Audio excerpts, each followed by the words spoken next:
SSC का जो vacancy आया उसमें भी दिल्ली में जो इतने सम्मानित टीचर हैं उनको बड़ी बुरी तरह से डिटेन किया गया। मतलब एक क्रिमिनल के साथ भी उस तरह का व्यवहार नहीं होता है जिस तरह इतने सम्मानित टीचर जो मतलब जो भी नाम तो बहुत सारे गिना सकते हैं, अभी संक्षेप में कम नाम ही गिना पाएंगे और ऐसे में बहुत सारे लोग हैं, हो सकता है कि नाराज हो जाए इसलिए हम कोई नाम नहीं गिनाएंगे। बस आप समझिए कि सभी सम्मानित टीचर थे और उनको जिस तरह से डिटेन किया गया यह एकदम मतलब निंदनीय है।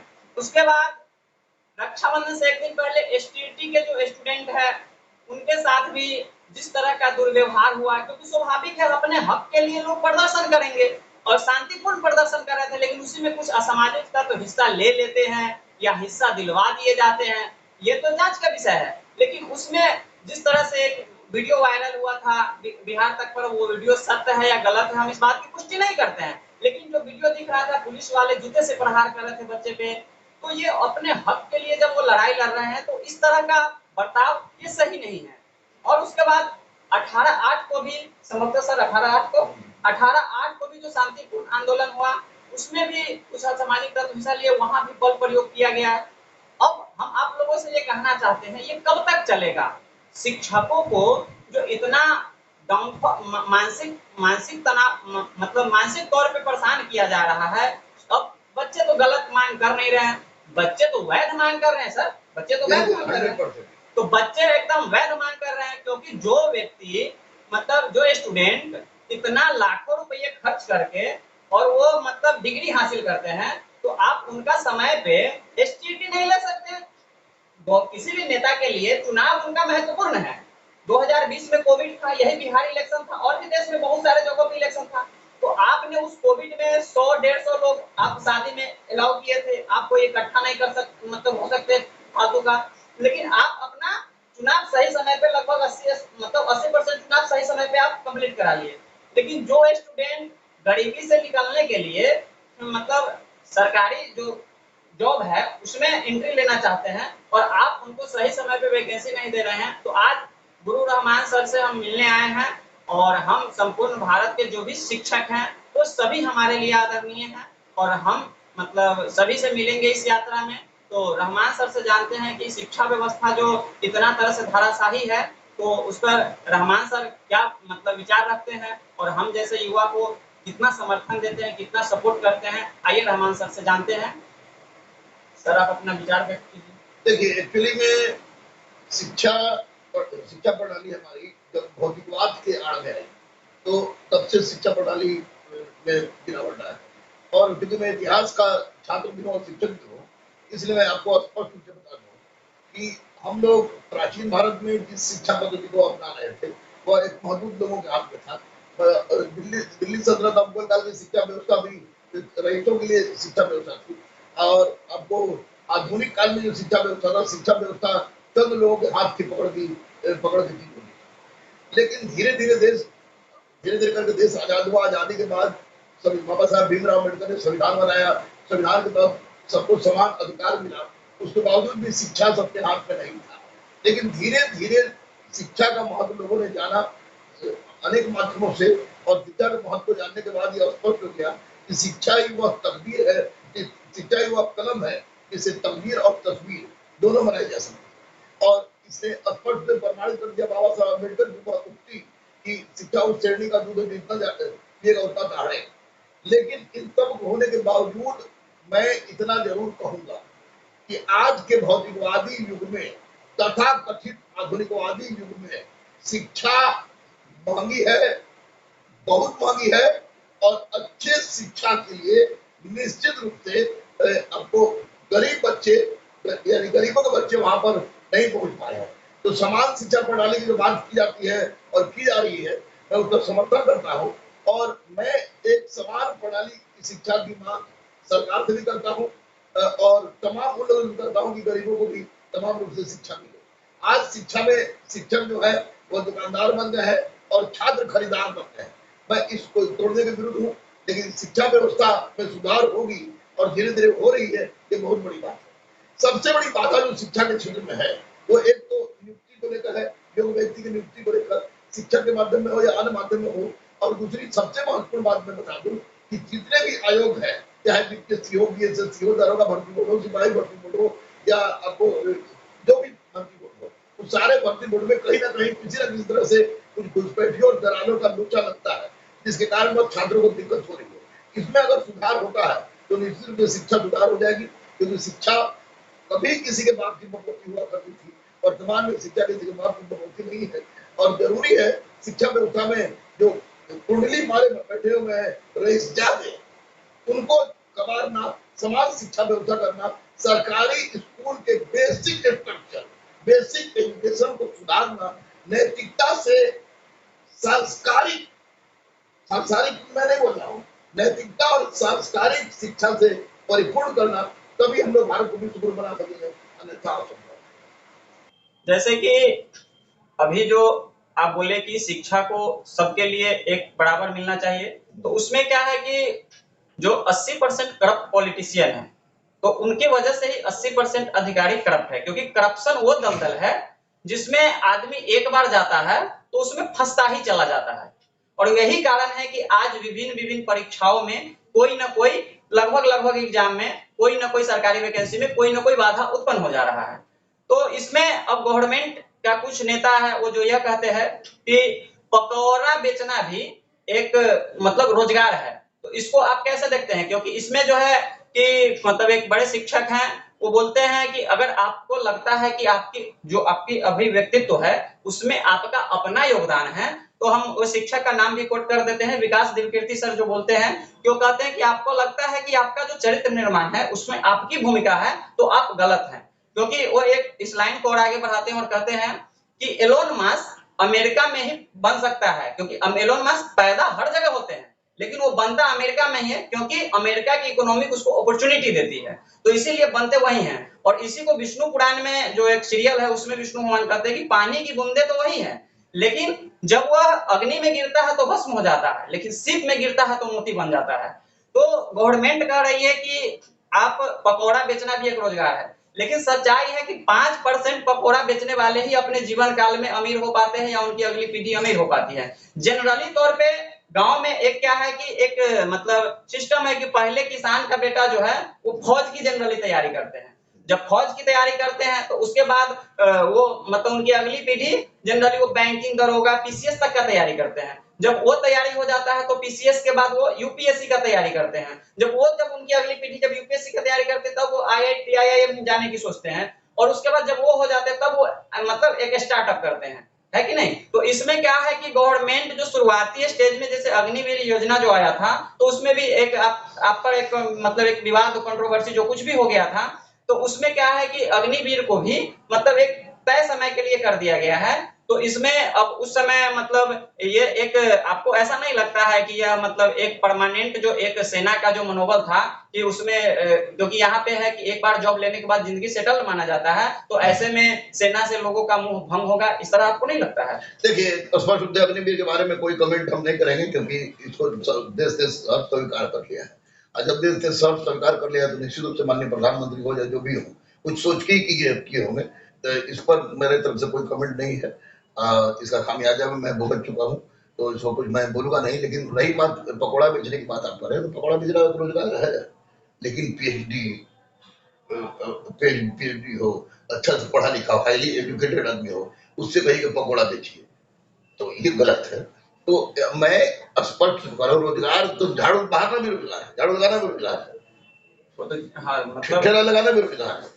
तो लेकिन इसका मतलब ये नहीं, आप देखिए 1 अरब 40 करोड़ जनसंख्या भारत की, उससे अधिक जनसंख्या है, और उससे भी सबसे महत्वपूर्ण बात आपको हम बताते हैं कि इतनी बड़ी जनसंख्या में बहुत पढ़े लिखे लोग भी हैं, बहुत पढ़े भी हैं, तो अब सारे लोगों को नौकरी मिलना संभव नहीं है, लेकिन बहुतों को नौकरी मिलता है। तो ये माननीय प्रधानमंत्री पर आपने उंगली उठाया है, तो मैं माननीय प्रधानमंत्री कोई हो नहीं है, नहीं किसी पार्टी का प्राथमिक सदस्य भी हो, लेकिन ये उन्होंने बोला कि पकौड़ा बेचना रोजगार है, तो बात सही है, लेकिन पढ़े लिखे व्यक्ति को उसके योग्यता के अनुसार जॉब न मिलना, उसके लिए मरणासन की अवस्था होती है, और उसके लिए रोजगार चाहिए।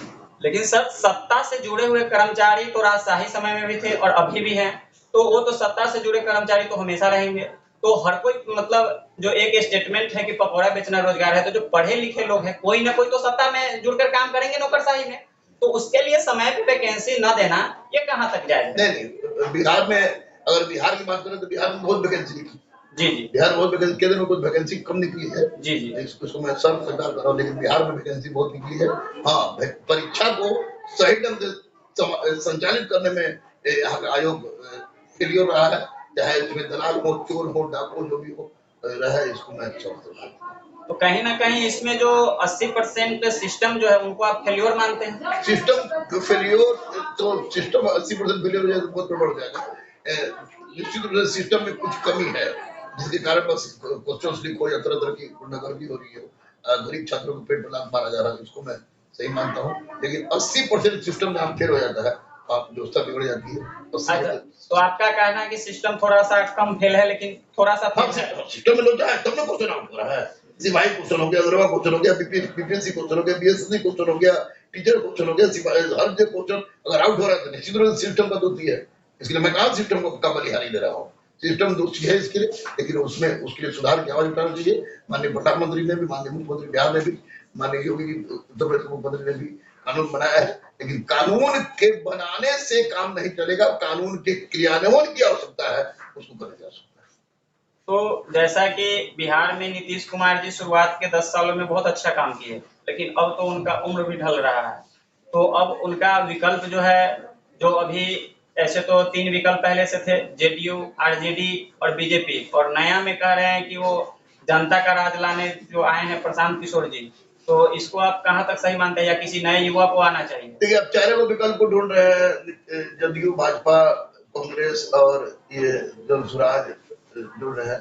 एक विकल्प हम भी है, मुझे कर दीजिए तो मैं बहुत बढ़िया सा मान लूंगा। लेकिन चलिए, इसके लिए आपको शुभकामनाएं, लेकिन आपको उसके लिए तो मैदान में आना पड़ेगा। मैदान में आ जाएंगे, जब जरूरत पड़े तो मैदान में आ जाएंगे, जब लगेगा कि राज्य को भी हमारी जरूरत है।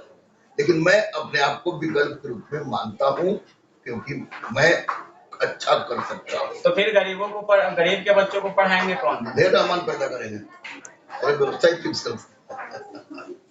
तो इस ये मजाक था, चुनाव। ये तो रहमान सर का जो पहचान है कि ये थोड़ा सा हंसी मुस्कुराहट वाली बातें कर लेते हैं, ऐसे है तो ये बहुत विद्वान, जो हमें सर्टिफिकेट देने की जरूरत नहीं है, आप सभी भी जानते हैं। तो नहीं, वो कोई भी आवे, लेकिन जनता जिसको चुनेगी, जो गुप्त मतदान प्रणाली है, और जनता राजद को चुनती है, कांग्रेस चुनती है, भाजपा को चुनती है, जन स्वराज को चुनती है, को चुनती है, ये तो टोटली डिपेंड करता है जनता पर। भारत गुप्त मतदान प्रणाली है, तो मैं भी निश्चित रूप से एक अच्छे व्यक्ति को मैं वोट दूंगा किसी को।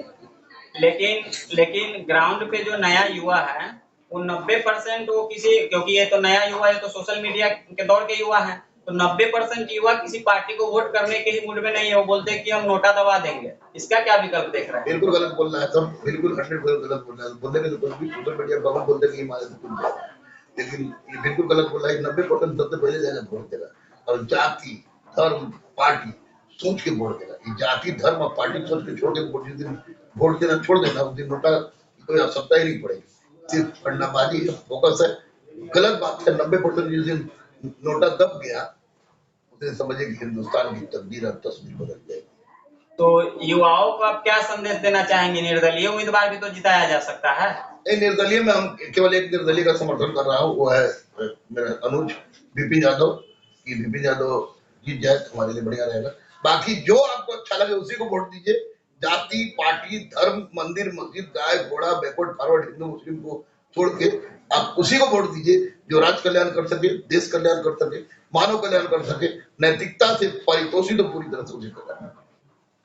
और अब ये तो रह गया कि 2% के तकरीबन ही सरकारी वैकेंसी है, तो गवर्नमेंट को ये तो चाहिए कि समय पे सरकारी वैकेंसी रिलीज कर दे, और जो बाकी लोग बच जाएंगे वो रोजगार करेंगे। क्योंकि अगर रोजगार, भारत को सोने की चिड़िया बनाने के लिए रोजगार, मतलब जो बिजनेस व्यवसाय, इसको प्रमोट करना जरूरी है। लेकिन आज आप एक देखिएगा, प्रेस इंफॉर्मेशन ऑफ ब्यूरो का जो, मतलब पीआईबी का जो एक रिपोर्ट है, उसमें फाइनेंशियल ईयर 2009 से 10 से लेकर फाइनेंशियल ईयर 2021 से 22 तक में भारत का आयात जो है ना, निर्यात से ज्यादा रहा है। मतलब इसको सिंपल शब्दों में कह सकते हैं कि अगर किसी का, मतलब कोई कि भारत अगर 100 रुपया का, या फिर मतलब इसको 1 लाख के उदाहरण से समझता है कि भारत अगर 1 लाख रुपया का सामान बाहर भेजता है, तो वह 1,20,000 तो खरीद रहा है।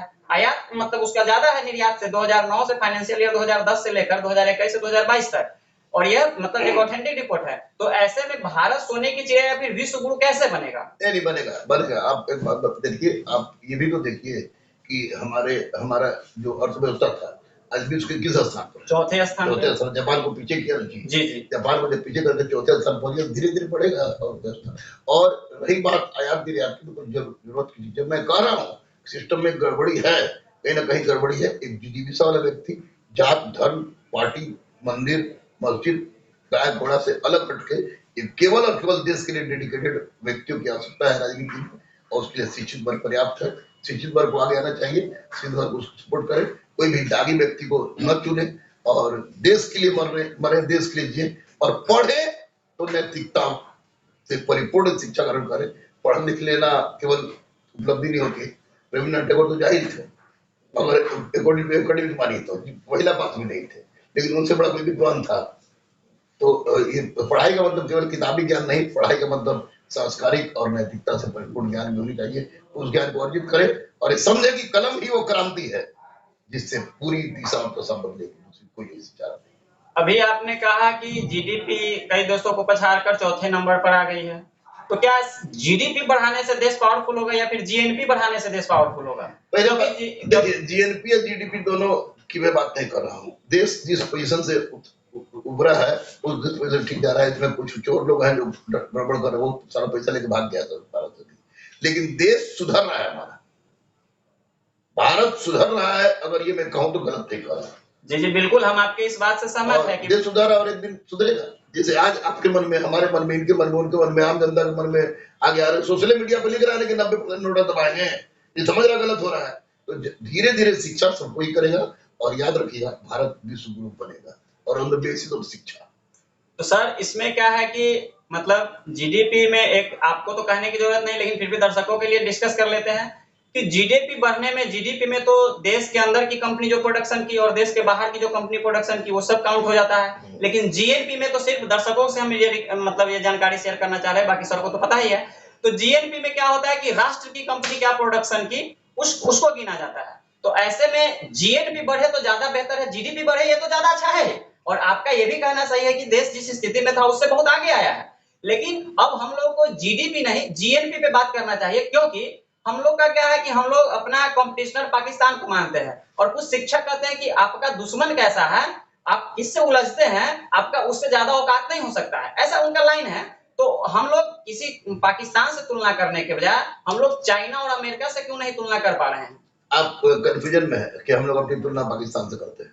पाकिस्तान के बारे में हम लोग जानते हैं कि पाकिस्तान को एक टमाटर जोर से मार दिया तो उसका नेस्तनाबूद हो जाएगा। हम लोग इंटरनल तौर पर अपना दुश्मन चाइना को ही मानते हैं। आपको मैं इंफॉर्मेशन बता दूं, अब हम उस पोजीशन पर आ जाए, भारत पूरी तरह से जिस दिन सुदृढ़ हो जाएगा उस दिन हम लोग अपनी व्यवस्था कर लेंगे। अब सुदृढ़ता की ओर बढ़ रहे हैं, लाख चोरों के बावजूद भी तो सुदृढ़ता को बढ़ रहा है। उसके लिए एजुकेशन और युवा वर्ग को सामने, अरे 65% युवा है भाई, काहे नहीं सामने आ रहा है? जब हम जैसे लोग सामने आ भी रहे हैं तो लोग उनको पूरी तरह से सपोर्ट करेंगे तब तो। आप अच्छा करके दिखाइए। 65% मैं सपोर्ट कर रहा हूँ आपको, अच्छा करके दिखाइए, मैं हर मोड़ पर आपको सपोर्ट करूंगा। 65% आबादी युवाओं की है। युवा जब भी सामने आया क्रांति हुई है, युवा को बदल जाएगा, वायु हो जाएगा, वायु प्रचंड चलेगा, आंधी होगी और आंधी हर गंदगी को साफ कर देती है। अब इसमें एक चीज है कि आज भी एक अंकित अवस्थी सर का वीडियो हम 4-5 घंटा पहले इस इंटरव्यू करने से पहले देखे हैं। वो बोल रहे हैं कि अमेरिकन जो कंपनी है, जो भी ऐप है, वो तानाशाही करना चाह रही है, भारत को गुलाम बनाना चाह रही है। तो इस पर आपका क्या राय है? किसी के बाप की औकात नहीं कि भारत को गुलाम बना दे। अमेरिका क्या है, हम लोग की जनसंख्या इतनी है कि सारी की सारी व्यवस्था हम लोग गड़बड़ा देंगे और हम लोग खाली विदेशी सामान खरीदना शुरू कर दे। तो भारतीयता जगे, राष्ट्रवाद जगे, भारत का उद्योग धंधा का विकास हो, लोग देश के प्रति सोचे, हम लोग सबसे ऊपर हो जाएंगे, ये मेरा दावा है। तो आपका कहना है कि आप मतलब राष्ट्र की तरक्की में जो कुछ भी युवा अगर आगे आएंगे आप उन्हें मदद करेंगे? 2000% करते भी है, कर भी रहे और करते भी रहे। अभी तो खुद अपने आप को मैं युवा मानता हूँ। ये तो सही में आपकी जो एनर्जी है युवा से भी बढ़ के है। तो अब इसमें एक बात हम और आपसे डिस्कस करना चाहेंगे कि राहुल बजाज जी जो है एक बहुत अच्छे बिजनेसमैन है। तो जब रजत शर्मा जी के पास आए थे आपकी अदालत में, तो उनका कहना था कि मतलब एक महापुरुष को कोट करते हुए बोले थे कि हमें अपने खिड़की खुले रखना चाहिए, कि बाहर से हम चीजों को सीखें और फिर वह अपना स्टार्टअप करें। तो इस बात से आप कितना सहमत है कि हम लोग अभी वर्तमान में हिंदू मुस्लिम में उलझे हुए हैं और तार्किक बात नहीं कर पाते हैं कि फेसबुक, इंस्टा, ट्विटर, मतलब इन सब का, यूट्यूब, इन सब का विकल्प कैसे तैयार किया जाए, क्योंकि चाइना इस मामले में आत्मनिर्भर हो चुका है। हम लोग आत्मनिर्भर कब होंगे और कैसे होंगे? युवा 65% युवाओं को उनको उनका अधिकार दीजिए, गरीबों को रोटी, कपड़ा, मकान, स्वास्थ्य और शिक्षा दीजिए। जो पढ़े लिखे हैं उनको नौकरी दीजिए, स्टार्टअप का धंधा सिखाइए, उद्योग धंधा विकसित कीजिए। निश्चित रूप से दरवाजा खुलने की आवश्यकता है, लेकिन दरवाजा में खुले जरूर आए अच्छा चीज। और ये बिल्कुल सही बात है कि हम लोग ग्लोबलाइजेशन के दौर से गुजर रहे हैं। ग्लोबलाइजेशन के दौर में खिड़की बंद करने से काम चलेगा नहीं। अब ऐसी परिस्थिति में युवा का एजुकेशन और युवा का सेल्फ डिपेंडेंसी देश की तकदीर तस्वीर कर रही है। अच्छा, तो जब आप स्टार्टअप की बात कर रहे हैं तो इस देश में मतलब एक माता पिता का जो माइंडसेट है, हम भी झेले हैं इन सब चीजों को, क्योंकि यहाँ माना जाता है कि अगर आपने एक भीड़ को फॉलो नहीं किया, मतलब आप जनरल कंपटीशन की तैयारी नहीं किए और किए तो जॉब अगर नहीं हो पाया, क्योंकि स्वाभाविक है कि 2% लोगों को ही जॉब होगा, बाकी लोग 98% लोगों को नहीं होगा। तो उसमें जिन 98% लोगों को जॉब नहीं होता है उनको फेल्योर मान लेते हैं, बोलते मतलब डिप्रेशन का शिकार बना देते हैं। तो विकास कीर्ति सर का एक लाइन और कोट करेंगे, और एक शायरी के अंदाज में भी उसको कहा गया है कि हर आत्महत्या का एक कातिल होता है, बस वो दिखता नहीं है। तो व्यक्ति समाज के मतलब ताने बाने को झेल सकता है, लेकिन अपने माँ बाप का उदास चेहरा नहीं दे सकता है। और माँ बाप को लगता है कि फलाने का बेटा सरकारी जॉब ले लिया, अब मेरा बेटा तो कुछ कर ही नहीं सकता है। उस माता पिता को आप क्या कहना चाहेंगे? माता पिता को क्या कहें, माता पिता सोच लेता है कि नौकरी नौकरी नौकरी नौकरी नौकरी सब कुछ है।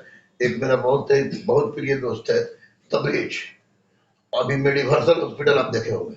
मेडिवर्सल हॉस्पिटल के साथ साथ वो उसका रेस्टोरेंट 4-5-7 धंधा उसने पटना में शुरू किया हुआ है। तो मेरे पास तैयारी करने पटना, दिल्ली, दुबई में भी गया है और दुबई में भी। अब मेरे पास वो आएगा दरोगा की तैयारी करने। वो पूना से MBA किया हुआ था, दरोगा तैयारी करने, और दरोगा में नहीं हुआ, फुट के रो रहा था। और आज वही तबरेज कि हाँ, आपको पूरे भारत में 70,000 लोगों को उसने व्यवसाय में लगा रखा है। 70,000, ये तो बहुत बड़ा आंकड़ा है। तो आपको 3,000 तो उसका यहाँ पर रेस्टोरेंट है फ्रेजर रोड में, उसी में उसने लगाया है। मेडिवर्सल हॉस्पिटल उतने लोगों ने लगाया है। तो वो निश्चित रूप से पढ़े लिखे युवाओं को आगे बढ़ना चाहिए। अब माता पिता का बहुत ज्यादा ध्यान देने की आवश्यकता नहीं है, क्योंकि माता पिता भी समझता है कि क्या है, बस इतना करे कि स्टार्टअप करे, अच्छा करे और गरीबों की सेवा करे, माता पिता की भी सेवा करे। माता पिता दूसरा को देखने की आवश्यकता नहीं है। नौकरी और स्टार्टअप दोनों में बहुत आसमान जमीन का अंतर है। नौकरी करने के बाद आप अपनी जिंदगी को सही से गुजार सकते हैं जरूर, लेकिन स्टार्टअप करने के बाद आप बहुतों की जिंदगी गुजार सकते हैं अच्छा से। लेकिन अब बाहर में बिहार को एज ए मतलब हम तो हैं एक भारतीय, लेकिन मेरा बिहार स्टेट में जन्म हुआ है। हम तो पूरे भारत के सभी स्टेट के शुभचिंतक हैं और हम लोग को होना भी चाहिए, क्योंकि हम लोग एक यूनियन है, मतलब कई राज्यों का संघ है हम लोग। तो उसमें हम एक बात कहना चाहते हैं कि बिहारी को बाहर मतलब कुछ लोग जो है एक अपमानित वर्ड बनाकर देखते हैं। तो इसमें आपको ऐसा नहीं लगता है कि जो बिहार मतलब नालंदा जैसे विश्वविद्यालय के लिए जाना जाता था, ज्ञान का भूमि था, उसको एक साजिश के तहत बदनाम किया गया है? क्योंकि इसमें जो मतलब जगदीश चंद्र बोस जी का एक मतलब लाइन हम एक महापुरुष कहे गए हैं कि आधुनिक जगत में जो मतलब पौधों में भी प्राण होता है, जगदीश चंद्र बोस जी सिद्ध किए थे। और उस रिसर्च में वो पाए कि वो अपने गार्डन में दो तरफ, घर में कैंपस में दो तरफ 2 गार्डन में वह पौधे लगाए, उसको सेम पानी दिए, सेम खाद दिए, सेम मतलब सब कुछ सेम किए, लेकिन एक पौधे के सामने वो प्रशंसा करते और एक पौधे के सामने उसकी निंदा करते। तो आपको नहीं लगता है कि विदेशी ताकत मतलब जो भी ताकत है, तो उसमें वह पाए कि जो पौधे की प्रशंसा वो किए, वो पौधा धीरे धीरे जितना बढ़ना चाहिए उससे अधिक बढ़ा, लेकिन जिन गार्डन में जाकर वो मतलब जिन पौधे को मतलब उनको क्रूप बोले, जो उनका निंदा किए, वो पौधा धीरे धीरे कमजोर पड़ने लगा। तो इससे वो सिद्ध किए कि पौधों में भी प्राण होता है। तो आपको नहीं लगता है कि विदेशी ताकतें जो यह देखे कि जो बिहार आचार्य चाणक्य की भूमि है, जो मतलब बिहार मतलब आर्यभट्ट की भूमि है, जो बिहार नालंदा जैसे विश्वविद्यालय के लिए जाना जाता है, जो बिहार मतलब यूपी के बाद जो सिविल सेवा में जो मतलब संख्या जो उनका है यूपीएससी में जो सबसे अधिक है यूपी के बाद, तो आपको नहीं लगता है क्योंकि मतलब इसको बिहारी शब्द को एक स्ट्रेटजी के तहत बदनाम किया गया है, क्योंकि इसके हिंसा के दलदल में धकेल दो, इसको एक अपमानित शब्द बना दो जिससे बिहार कमजोर पड़ जाए? क्योंकि पॉलिसी मेकिंग का जो काम है और पॉलिसी इंप्लीमेंटेशन का काम है वो तो नेता तो करते नहीं है, वो तो अधिकारी लोग ही करते हैं। तो इस तरह से बिहार को एक कमजोर घोषित कर दो कि बेस्ट माइंड भी वहां से डेवलप ना हो। आपको नहीं लगता है कि एक साजिश है ये? नहीं, साजिश नहीं है। अगर राज ठाकरे जैसे बात को छोड़ दिया जाए तो बिहार के बिना कहीं काम नहीं चलेगा।